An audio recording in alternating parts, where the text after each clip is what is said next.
Hi welcome to my channel.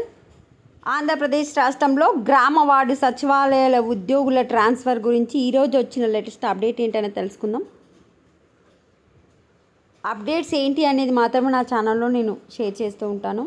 Video నచ్చిన వాళ్ళు తప్పకుండా వీడియో లైక్ చేసి ఛానల్ని సబ్స్క్రైబ్ చేసుకోండి. గ్రామ వార్డు సచివాలయ ఉద్యోగుల బదిలీలు వెంటనే నిలిపివేయాలి, వారితో చర్చించాలి. ఏపీజీఈఏ గ్రామ వార్డు సచివాలయ ఉద్యోగుల బదిలీలను వెంటనే నిలిపివేసి ఉద్యోగ సంఘాలతో సంబంధిత అధికారులు సమావేశం ఏర్పాటు చేయాలని ఆంధ్రప్రదేశ్ ప్రభుత్వ ఉద్యోగుల సంఘం అధ్యక్ష ప్రధాన కార్యదర్శులు రామ సూర్యనారాయణ, రమేష్ కుమార్ డిమాండ్ చేశారు. బలవంతంగా బదిలీలు కొనసాగిస్తే ఉద్యోగులతో పాటు ప్రభుత్వానికి తీవ్ర నష్టమని పేర్కొన్నారు.